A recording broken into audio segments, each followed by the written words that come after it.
Would this be full-time? Yes, sir, it would. You devote all your time to Yes. to this job? Okay.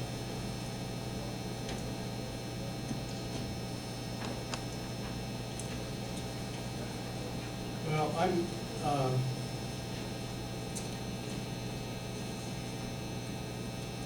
conflicted on one hand, there's kind of dilemma here on the other.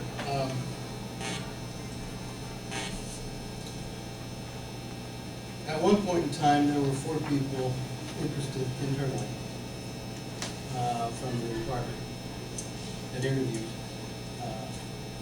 And it seems to me that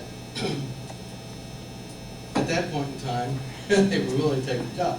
They knew what the salary was, they knew what the job was. The delay in responding to that and the situation of bringing in somebody from outside as your first choice, I think has led to, in part maybe, the reluctance on the part of, or the turning down on the part of the people on the internal side. So, this appears to be our only option. I'm not certain that that's. Just a comment about that, Glenn, is, I mean, I don't think that that's a fair comment. I would think anybody that runs a business or does any kind of business would rather take their time to make the right decision rather than rush to make the wrong decision, make the right hire for the position.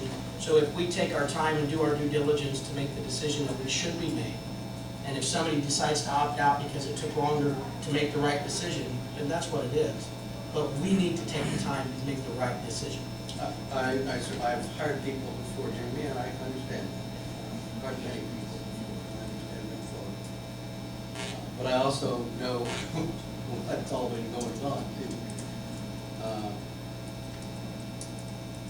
So, I guess the question is, if we're going outside, yeah, obviously, you recruited the person to come in for, sought the person to come in, and that was knowing that there might be an interest. And I looking at the experience, resume, qualifications, I have no reason to think that he's unable or incapable in any way. I don't know anything about his leadership skills other than what's been said. I assume that that's all, you know, they're trustworthy and that can happen. I just know that coming into a situation that's not going to be easy is does require real skills, real leadership skills. And you know, it's his decision, it's the mayor's decision. I understand that. But again, it's kind of like we're kind of back into a corner here. So that's my assessment. If it's any consolation, I said earlier, the Board of Works and I, along with the 3 assistant chiefs, and we did the logical thing at the dinner meeting, we discussed each candidate, and you tend to evaluate them. And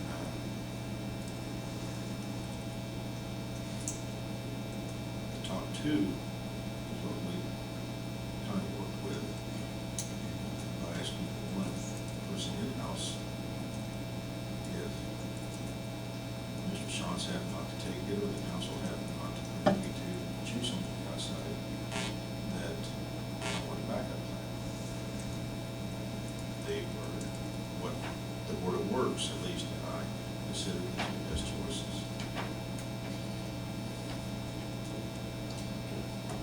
I wasn't there, obviously. And Glenn, I have worked as quickly as possible I can on this to be as sure-footed as I can, and not make any mistakes along the way. And day or so sooner, but I hope there wouldn't be a sort of delay. They might fix it to us, because we did try to hold it.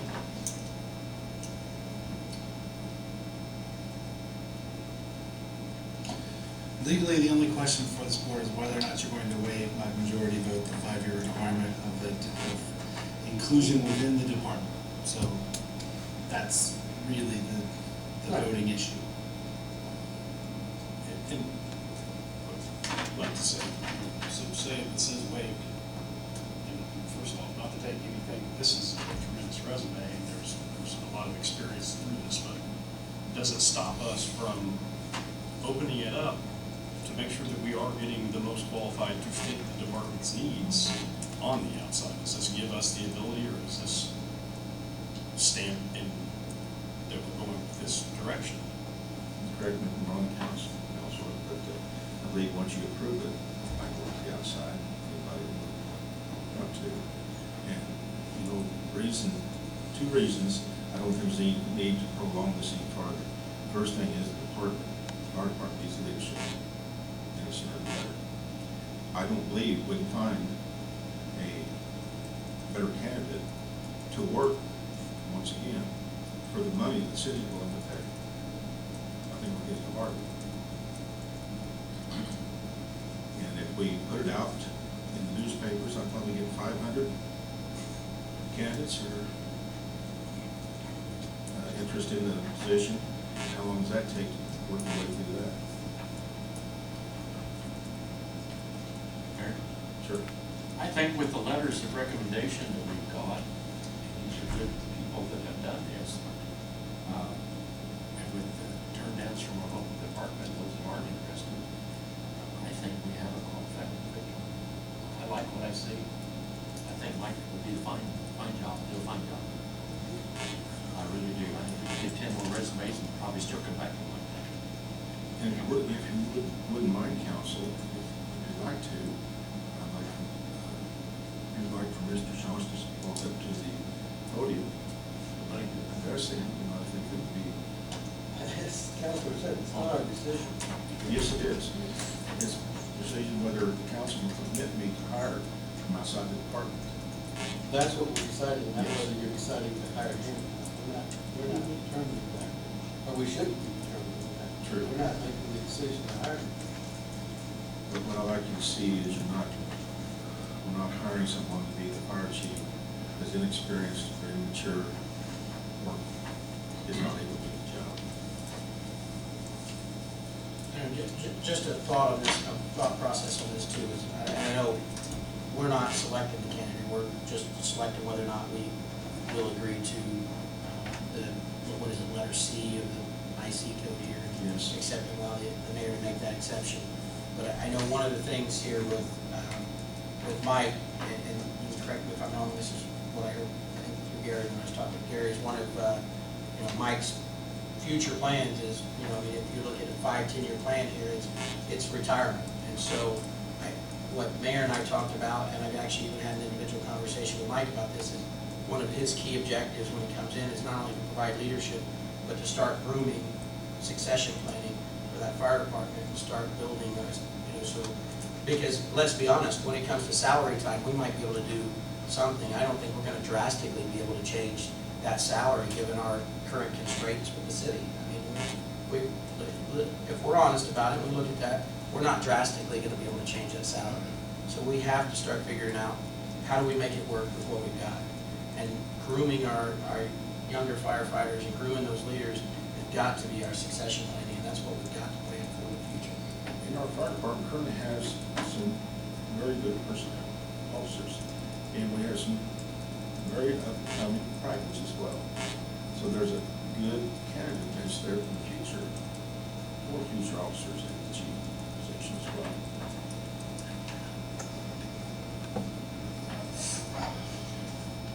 Any questions for Mr. Shantz?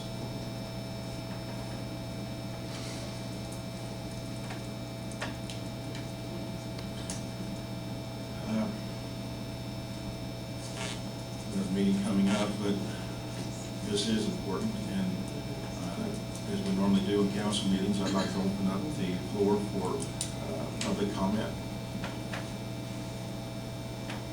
Anybody would like to comment, please feel free to come forward.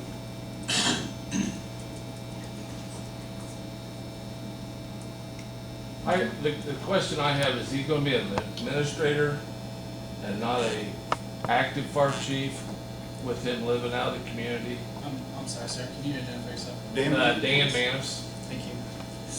The question is, if he's going to be an active firefighter. There are certain things that he will not be able to do, just such as the past chief did. I don't think the past chief put on his uniform in the hose and headed in the front door and fire.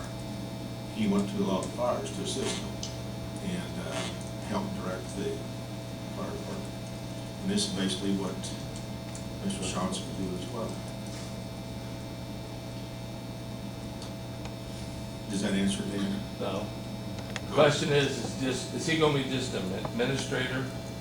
Or is he gonna be an active chief at the fire scene, which fire chief doesn't go in, he's basically out there counting his men and making sure that everything's going right and heading in the right direction. Is he gonna be that type of fire chief? Or is he just gonna be? Mr. Shantz, I'd like you to come to the mic and address that. Sure. Thank you. I appreciate for the opportunity to speak. For those I haven't met you, my name's Mike Shantz. I am a retired career firefighter, and I had the opportunity, the fortunate opportunity, to work for Washington Township Fire Department, which is no longer in existence because it was merged into the Indianapolis Fire Department. But when I started on the Washington Township Fire Department, it was very similar to the size of your department. We had 50-some members, and we were covering 3 stations with 50 members. So it was not uncommon for us to go out the door with 2 on an engine, 1 on an ambulance, 1 on a ladder truck, and 1 on the second engine. So I know they can relate to the manpower issues we had. We worked that way for many years until we started to grow at a very rapid rate. So I was fortunate enough to grow and learn from that situation and progress through the ranks of the fire department, which was a great opportunity in a small area. While I did work in Indianapolis, it was in a township environment. It's not a big city environment, it was a township environment. We were a family, as is this fire department's a family, as is the partnership with the township board there and with the council and with the mayor and the board of works. It's a partnership, it's a family environment. It has to be a family environment, because when you're out there on that fire at midnight, the only people you have to count on is each other. The firefighters in this room and whoever's working that night, that's who we have to count on at that time. So I think it's really important to develop that kind of family relationship, trust each other, get to know each other. You don't buy respect, you earn respect, and I think that's something that'll take a little time if I'm given this opportunity. I may have been called a lot of things, but someone that sits behind a desk and doesn't do anything, that's not what I do. I'm very active. I'll be out, meet all the volunteer departments, because I understand in the city of Greensburg and in Decatur County, there's, due to the manpower and especially in the daytime, we need to rely on each other. So certainly, I'm going to do everything I can do to develop those kinds of relationships. I do live in a small town. I live in Shelby County in the southeastern corner. I'm a small town guy. My wife went to Waldron High School. We live on a family farm. We're about 15 or 20 minutes from here by car. I mean, it's as close to here as it is to where I go to work in Shelbyville now. So even though I worked in the city, worked in a bigger department, I've always been a small town guy, always lived in Shelby County my whole life, except for a short time when we moved to Florida. So I do understand, and I have a great appreciation of a small town in Indiana. And that's where we choose to live.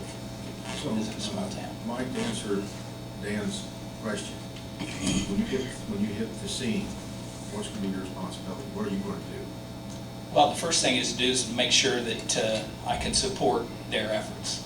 And if that's to assume command and be in command of the fire, I certainly can do that.